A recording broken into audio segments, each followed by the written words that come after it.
Lost in the vast waters of the Pacific Ocean, the tiny island nation of Nauru is one of those corners of the world that is rarely remembered, and often not even marked on most modern maps. This small island might seem insignificant amidst the endless blue of the ocean, yet behind its modest size lies a unique and astonishing history that can captivate even the most seasoned traveler. It should not be perceived merely as a tropical paradise with white sandy beaches and vibrant nature. Hidden within is a place where reality often surpasses the boldest and most fantastic imaginations. Are you ready to delve into the mysteries of one of the most obscure and enigmatic corners of our planet?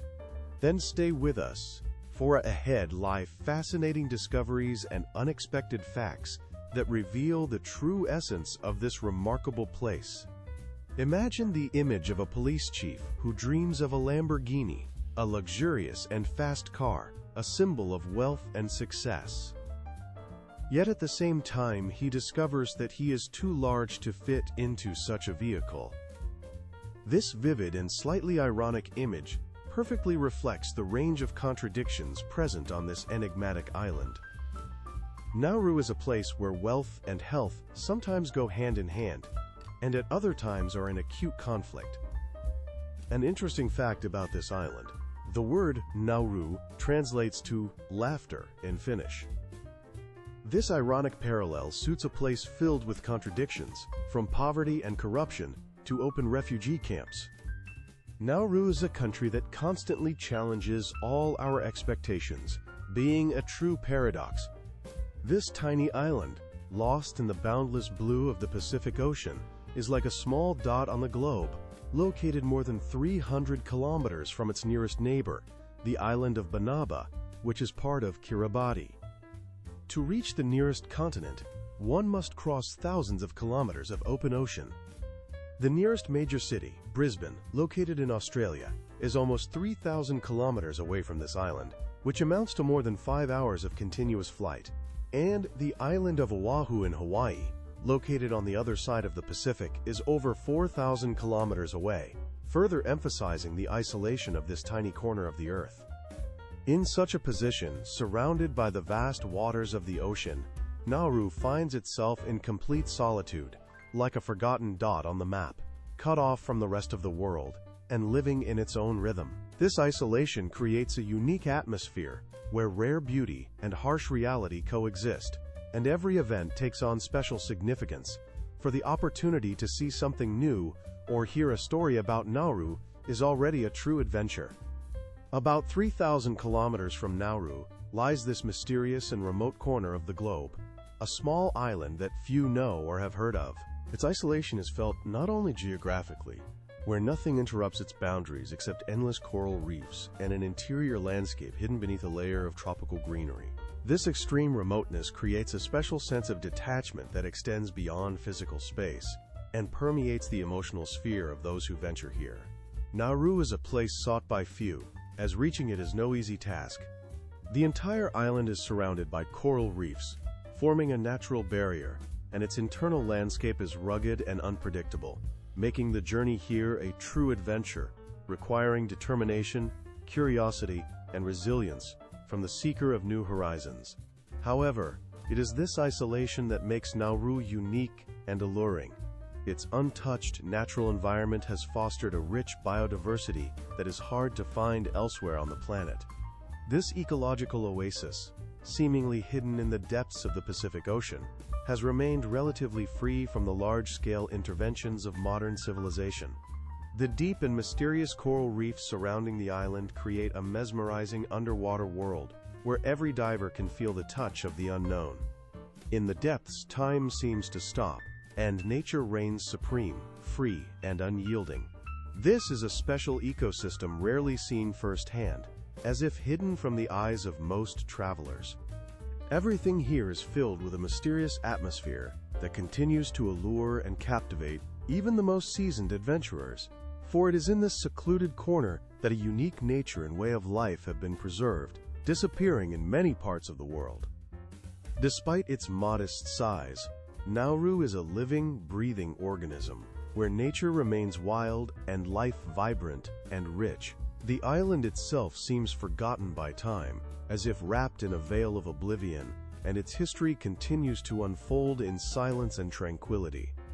In the following chapters, we will meet those who have chosen this remote paradise as their home, learn how they adapt to life in the heart of one of the most distant corners of the planet. What feelings and experiences does one have living where the rest of the world seems so distant and unreachable?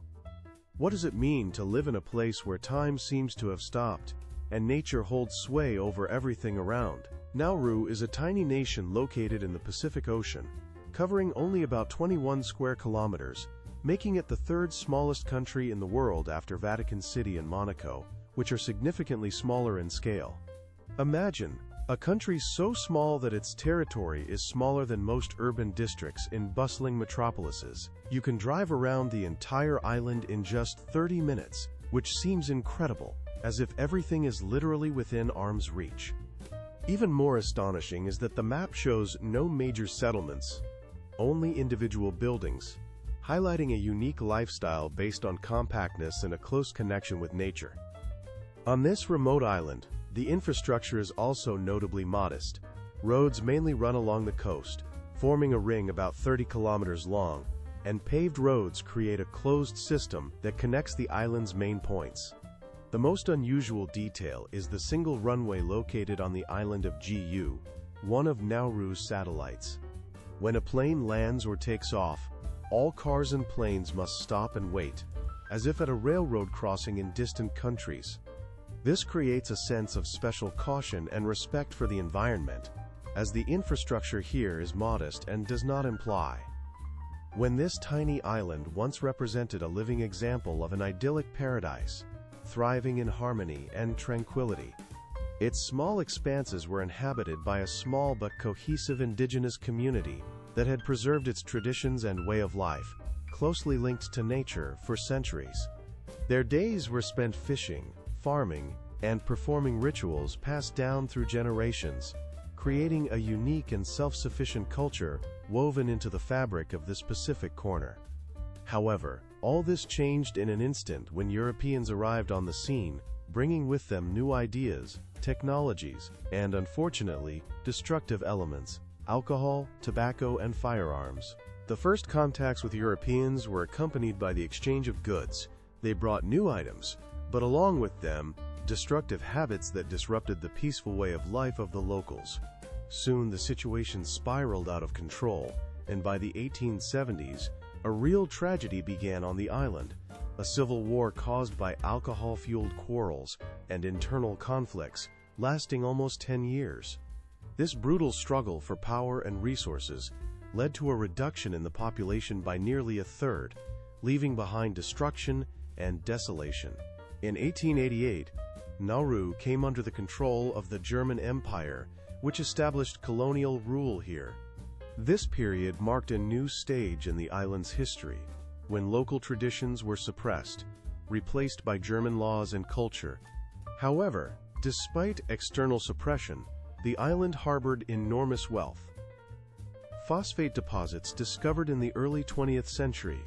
These minerals, which were a crucial component for fertilizer production, quickly turned Nauru into a global economic power, filling the pockets of the colonial administration and local elites. By the mid-1970s and 1980s, the country experienced a true economic boom. Modern communications, infrastructure, and luxurious buildings appeared on the island, and the lives of the locals resembled social opulence. This unexpected surge in wealth created the illusion of eternal prosperity, and even those aware of the risks could not deny that they were witnessing a unique case of rapid wealth. The island, once calm and modest, transformed into a kind of economic hub, where it seemed that wealth would never disappear. However, behind this illusion lay danger: irresponsible management, corruption, and the inability to diversify the economy led to the depletion of phosphate reserves. By the late 1990s, the mineral reserves were nearly exhausted, and the country, once at the peak of prosperity, suddenly found itself in a deep crisis, deprived of its source of income and hope for the future. Let's delve into one of the key moments of this story: the discovery that drastically changed the island's fate. In the 19th century, in 1899, a British geologist named Albert Ellis made an important discovery that would define Nauru's destiny for many years. Visiting the office of a Pacific company in Sydney, he noticed an unusual stone used by locals as a doorstop.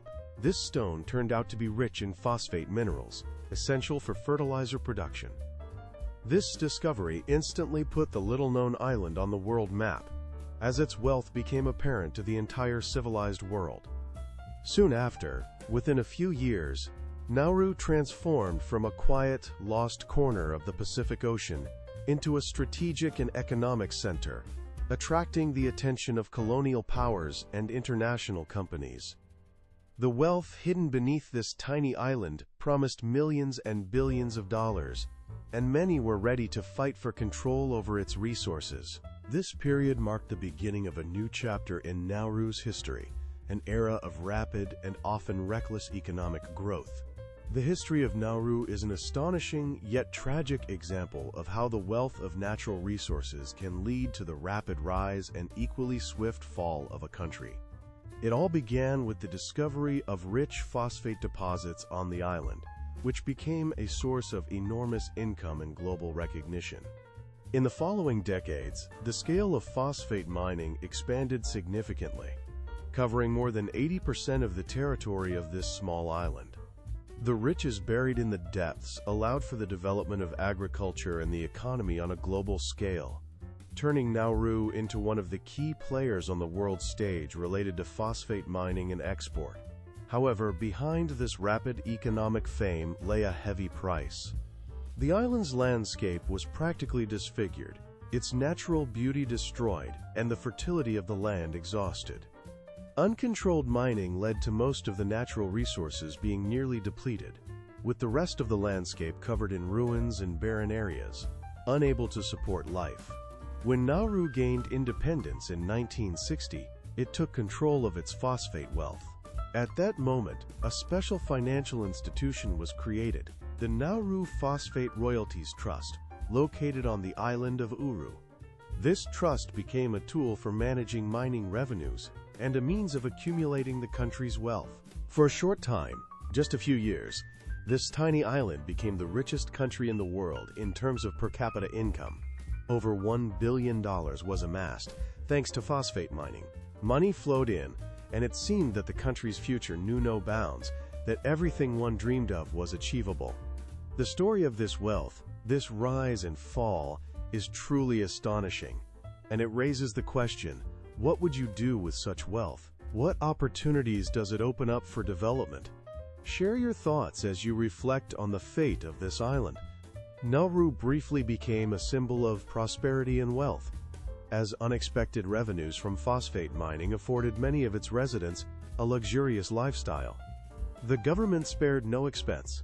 It funded large-scale construction projects, imported luxury goods, creating impressive and prestigious structures on the island. Modern hospitals, luxurious hotels were built, and Air Nauru was established, connecting this tiny island with the rest of the world, providing its transport and communication links. All this made Nauru one of the richest countries in terms of per capita income, and it seemed that its wealth and prosperity were unshakable. But this golden age did not last forever. The management of phosphate revenues was riddled with corruption and incompetence. Instead of investing funds in developing sustainable industries or diversifying the economy, the authorities focused solely on phosphate mining, considering this resource the only source of prosperity. As a result, by the late 1990s, phosphate reserves were nearly exhausted, and the country faced a severe economic crisis. An economy based on a single resource proved unable to withstand such losses. The island began to experience devastation. The lands became barren, the economic system collapsed, and the country plunged into a deep crisis. The luxurious lifestyle that was once available to most residents disappeared, along with the resources. Now the population faced the consequences of their economic neglect and ecological collapse. The crisis was further exacerbated by Nauru becoming one of the most obese countries in the world. Over 80% of the population suffers from overweight, and nearly 40% suffer from type 2 diabetes. All of this resulted from a dependency on imported processed foods. With the disappearance of fertile lands, a severe issue of nutrition and health arose. The reliance on imported goods, often harmful and high in calories, led to widespread obesity-related diseases among the residents. On the island of Nauru, located in the heart of the Pacific Ocean, inhabitants faced a range of serious and multifaceted problems related to changes in their lifestyle and economic situation. In the past, thanks to their traditional customs and habits, they maintained a balanced and natural diet that included local products rich in healthy fats, minerals, and natural salt. However, over time, due to the influence of external factors and global trade, the situation drastically changed. The locals were forced to switch to imported processed foods which were high in fats, salt, and sugar. These products, often cheaper and more accessible, quickly became a staple in the population's diet, replacing traditional dishes that were once considered healthy and balanced. Such dietary changes led to very alarming health consequences for the population. Today, more than 80% of Nauru's residents suffer from overweight, highlighting the scale of this problem. Nearly 40% of the population suffers from type 2 diabetes, a severe and often life-threatening disease associated with metabolic disorders, caused in part by poor diet and a sedentary lifestyle. These figures clearly indicate how seriously the situation in the country has worsened and underscore the need for urgent measures and changes in the healthcare system and lifestyle. Cultural perceptions formed in society were also influenced by these changes. For many generations in Pacific societies, corpulence was considered a sign of well-being, affluence, and high social status. Chiefs and respected members of society often displayed their large bellies as symbols of power, wealth, and success. This perception became deeply ingrained in people's consciousness, and even today it continues to influence views and values. As a result, foods rich in fatty components, such as fatty lamb tails, turkeys, and other meat delicacies, became an integral part of the daily diet. Their consumption was seen as a manifestation of affluence and prosperity, further reinforcing traditional views and cementing the role of fatty foods in the culture.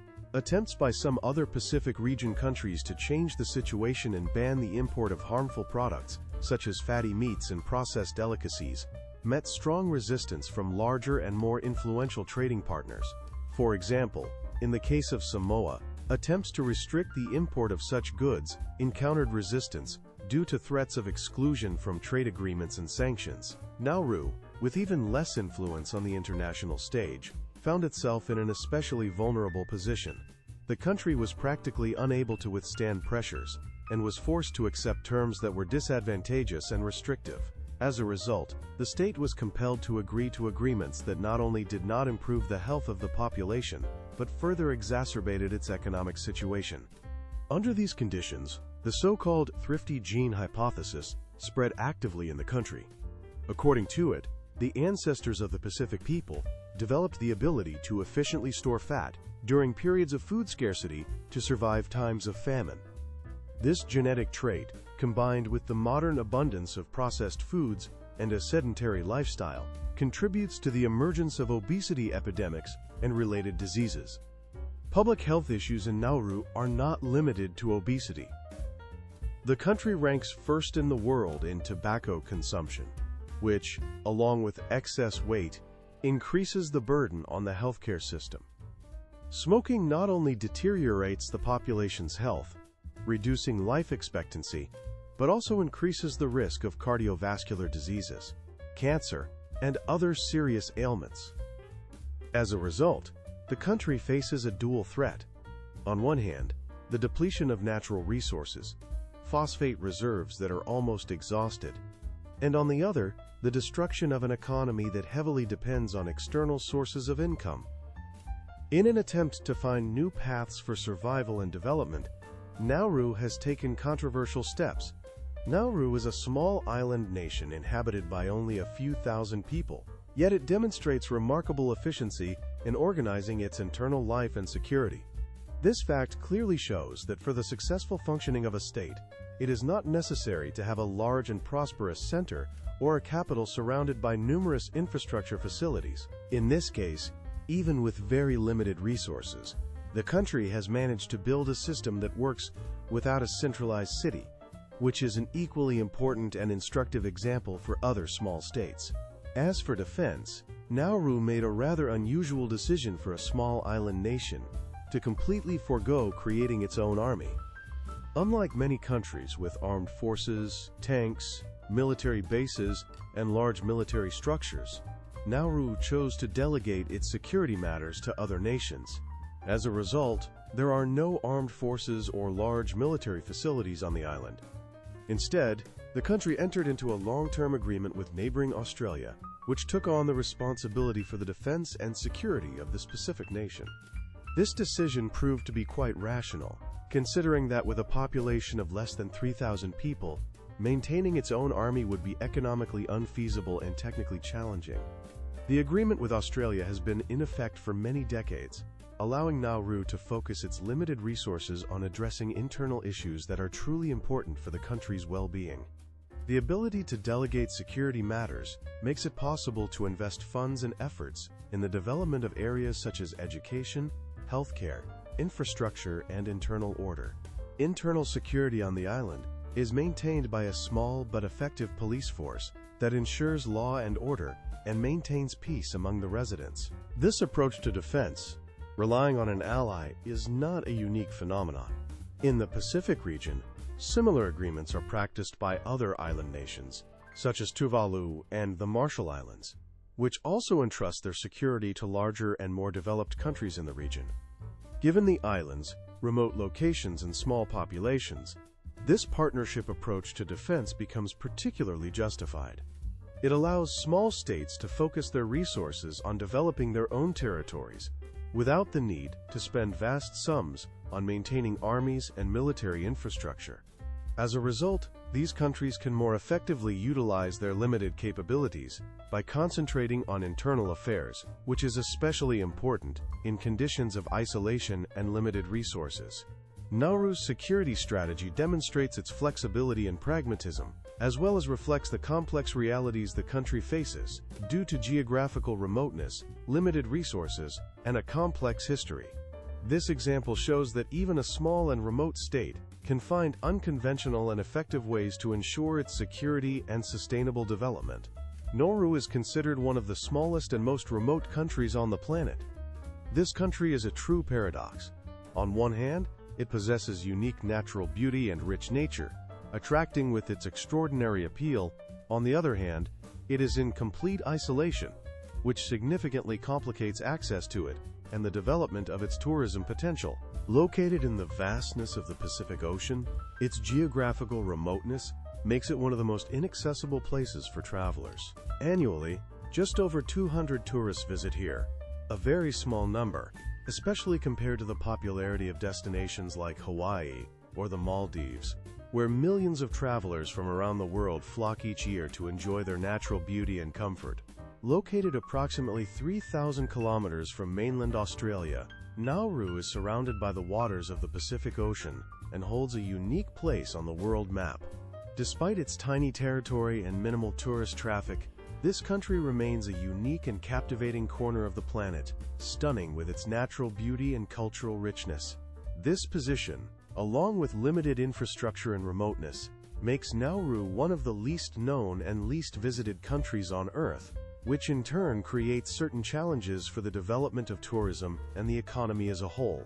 However, it is this isolation and rare visits that make Nauru a mysterious and alluring enigma for adventure seekers and lovers of little-known corners of the world. Located about 10,000 kilometers from the eastern coast of Australia and 4,500 kilometers from Gaia, this remote and nearly inaccessible island hides a mysterious and alluring puzzle. Precisely because of its isolation and inaccessibility, Nauru remains one of the most unexplored and enigmatic places on the planet.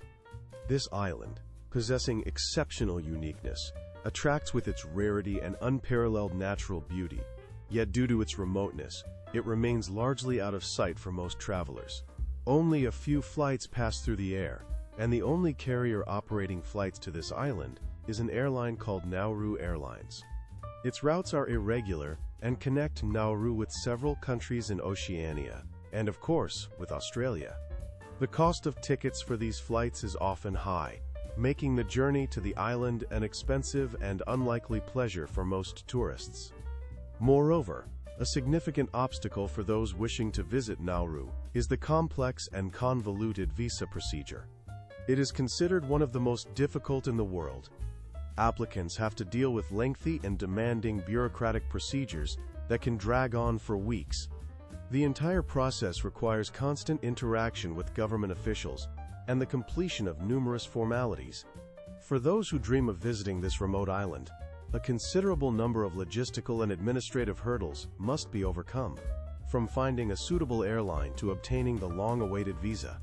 The limited number of flights, high ticket prices, and convoluted visa process create a sense of exclusivity and make the journey to Nauru accessible only to the most persistent and determined travelers.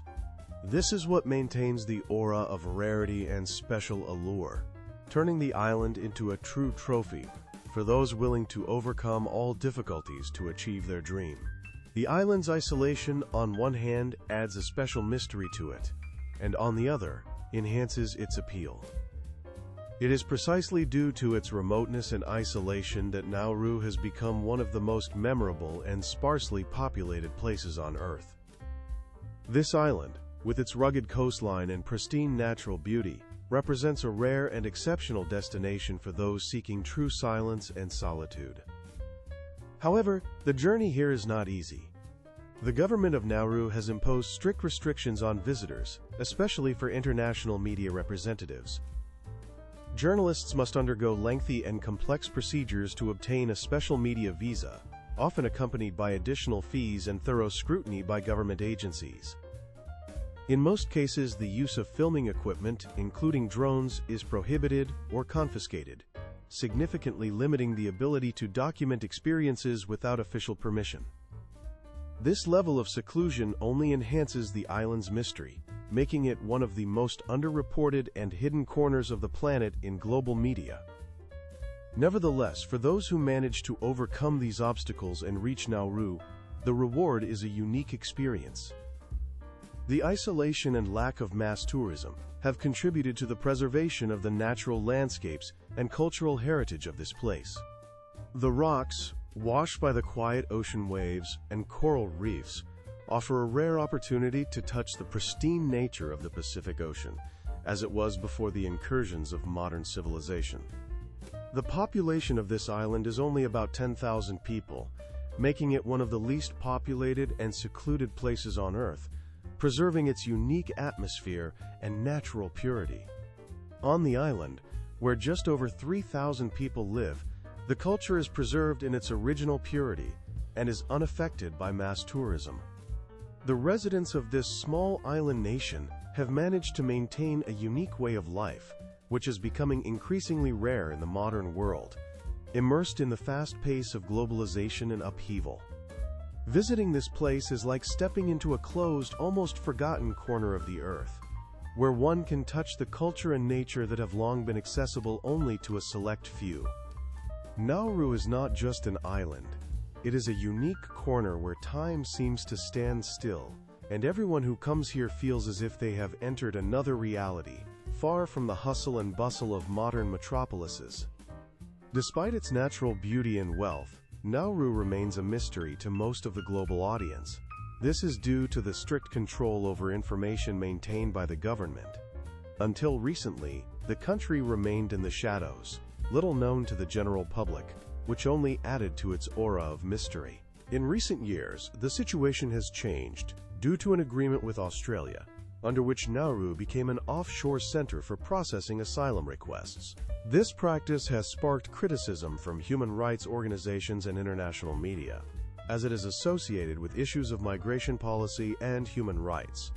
In an attempt to keep the situation under control, the authorities in Nauru have imposed strict restrictions on the activities of journalists and foreign visitors. Access to information by the media is tightly controlled, and journalists arriving on the island are accompanied by observers who monitor their every move. Personal devices may be checked to prevent unauthorized filming of sensitive objects or events. This level of control creates an atmosphere of mystery, secrecy, and inaccessibility around the island, making the country's internal affairs practically inaccessible to the outside world. For those interested in the intersection of traditional island life with modern geopolitics, Nauru remains an enigma, sparking genuine interest. This small island is a rare, albeit difficult to access, subject for study. Its complex situation, shaped by limited accessibility and challenging conditions, makes Nauru a unique example of how geopolitical circumstances can shape a country's fate. In this context, interest in Nauru is growing among travelers and researchers alike, as it uniquely combines isolation and international controversy. It is this controversy that keeps the country in the shadows, making it one of the least studied and most misunderstood nations on the planet. The history of Nauru is a tragic example of how seemingly endless natural wealth can lead to disaster. Once a vibrant, tropical paradise where nature reigned in pristine beauty and life flowed in harmony with the environment, decades of phosphate mining have completely altered the face of this place. Vast areas of the island's interior have been turned into lifeless wastelands, devoid of any life and greenery. The environmental damage caused by the mining industry has been devastating, not only to the natural environment, but also to the economy and the way of life of the local inhabitants. The mineral wealth that made Nauru one of the richest countries in terms of per capita income in the mid-20th century was phosphate. Discovered in the early 20th century, deposits of this mineral turned the island into a center of global extraction. For many years, workers came here and exploited the island's wealth, primarily exporting the mineral to New Zealand and the United Kingdom. In the early 20th century, the development of the phosphate industry seemed limitless, bringing hope and prosperity to the local community. However, this era of prosperity came at a high cost: environmental and social losses. By the 1960s, more than 8% of Nauru's surface had been exhausted by mining operations, and the island began to turn into an almost lifeless wasteland. Fertile lands on the island of Nauru, which is one of the smallest countries in the world, have long felt the deep and painful impact of the ecological disaster caused by intensive phosphate mining. For many decades, starting from the mid-20th century, this island became a site where vast amounts of natural resources were extracted for profit, ultimately leading to the destruction of most of its ecological system and threatening the very existence of the local population. As Nauru was entirely dependent on phosphate exports, the country's economy was built on the extraction of this valuable mineral resource. However, despite the substantial revenues generated from phosphate sales, these short-term gains proved detrimental to the land itself. As a result of intensive mining, the fertile soil layer was destroyed, making agriculture and self-sufficiency impossible for the population. This became one of the key factors that turned the island into an ecological collapse, leaving behind deep and systemic issues that continue to negatively impact the lives of its residents and their quality of existence. The ecological disaster on Nauru affected not only the land's surface, it destroyed the biodiversity that was unique to this region. Phosphate mining, which resulted in the destruction of natural soil layers and disruption of natural habitat conditions, led to the extinction of many animal and plant species that once inhabited the island. Given Nauru's small size and its isolation in the Pacific Ocean, the island has always been vulnerable to any ecological upheavals. The depletion of natural resources caused by mining activities only accelerated the degradation process. As a result, the balance between land, sea, and people was severely disrupted, and the ecosystem that had supported life on the island for centuries was threatened with complete destruction. Fishing, once a vital part of Nauru's culture and economy, also suffered from ecological changes. Pollution of coastal waters and coral reefs due to runoff associated with phosphate mining led to a decline in fish populations, depriving local fishermen of their main livelihood. Consequently, the people's connection to the sea, which had been the foundation of their lifestyle, culture, and traditions for centuries, was at risk of disappearing. Many customs related to marine life and fishing were lost or significantly altered, serving as a painful reminder of how the destruction of nature can leave a profound impact not only on the environment, but also on the soul of a people. This destructive chain of events left behind a cultural void that is difficult to fill. The connection between land, sea, and people, considered an integral part of their heritage, was disrupted, leading to spiritual and cultural disorientation on the island. Despite warnings from environmentalists as early as the 1960s, the Nauru government continued active mining, ignoring the long-term consequences for nature and the country's future. Although the phosphate revenues allowed for the construction of infrastructure and the launch of social programs, they were also the reason that by the 1980s, the environmental crisis had reached a critical point. The environmental scars resulting from decades of exploitation were so extensive that the country's authorities began considering the possibility of relocating the entire population to neighboring territories, such as Australia, New Zealand, or other Pacific islands. In 1962, the renowned politician Robert Menzies even acknowledged that Australia bore responsibility for assisting Nauru in developing a strategy for a more sustainable future, given the enormous profits gained from phosphate mining. Nevertheless, despite these grim prospects and serious environmental and economic challenges, the majority of the Nauruan people decided to remain on their island. For many, the thought of leaving their homeland and ancestral traditions was unacceptable, as the connection to the land and sea is a part of their cultural identity, passed down through generations. By the early 24th year of the 21st century, when the country faced the consequences, the environment of Nauru had long served as the foundation for the lives of its inhabitants, allowing them to lead a peaceful and sustainable existence, relying on the wealth of nature that surrounded them. For many generations, fishing, agriculture, and coconut trade flourished on the island, three crucial sources of income and life resources, thanks to a careful attitude towards nature and harmony with the environment. These natural riches were not only a source of food and materials, but also a part of the culture, forming a special bond between the people and their land. As a result of this approach to using natural resources, the people of Nauru could live fully and in harmony with nature, maintaining balance and respect for the environment, which in turn provided them with everything necessary for existence. However, over time, everything changed. Once fertile lands covered in greenery gave way to barren wastelands, so-called dry fields, where there were hardly any traces of former abundance. In the 20th century, due to large-scale environmental disruptions caused by intensive mineral resource extraction, especially phosphates, and uncontrolled land use, the situation on the island deteriorated sharply. Land plots that were once rich with crops became unsuitable for agriculture, and freshwater sources were depleted. As a result of these changes, the people of Nauru faced enormous difficulties: the disappearance of fertile lands, the shortage of fresh water, which was once their vital resource, and the growing dependence on foreign countries supplying food and water. All of this threatened the island's future, forcing its inhabitants to reconsider their traditions and seek new ways to survive. Despite the extensive ecological crisis, the island still retains pockets that remind of its rich past, of what Nauru once was: green, abundant, and vibrant. One such place is Buata Lagoon, a freshwater body surrounded by tropical vegetation. This lagoon is a true oasis in the desert, situated among depleted mountainous areas, where mineral extraction has led to the devastation of the surrounding nature. In this small but remarkably picturesque corner, rare species of plants, birds, and aquatic organisms have been preserved, making it a unique, biodiverse site. It is like a miniature oasis, where nature once again displays its power and beauty, preserving the memory of former times.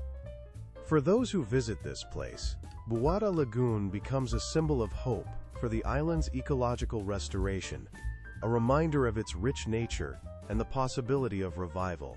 Moreover, this natural corner holds not only natural, but also cultural significance for the people of Nauru. It serves as a place for reflection and relaxation, a place to connect with nature and feel a sense of unity with the surrounding world. For the locals, the lagoon is a place filled with special meaning, a symbol of their traditions and history. visitors to the island who are fortunate enough to come here note the warmth and hospitality radiated by the local people. The people of Nauru are known for their openness, friendliness, and willingness to share their stories, recounting the rich, albeit challenging, past of this island. These stories reflect not only the history of difficult times, but also the resilience and spirit of the people, their ability to overcome challenges and move forward no matter what. A journey to Nauru is not only an acquaintance with beautiful nature and rich heritage, but also an exciting immersion into an atmosphere where charm and challenges coexist. Everyone who travels here encounters a unique story of how a small island, divided into 14 districts, despite its modest size, holds a diversity of cultural and natural features. One tourist once remarked with a smile, "How amusing it is that such a small island could have so many districts." In fact, it takes only a few minutes to travel from one end of the island to the other, which underlines the unique charm of this place. If you enjoyed this material, don't forget to leave your comment, telling us which country you would like to see in our future journeys and explorations. Your opinion is very important to us, as it helps us better understand what interests you and create more engaging and informative content for you. Thank you so much for taking the time to watch this video and giving it your attention. We hope it was useful and inspiring for you. See you in the next video, where we will continue our exciting journeys and introduce you to new amazing countries and cultures.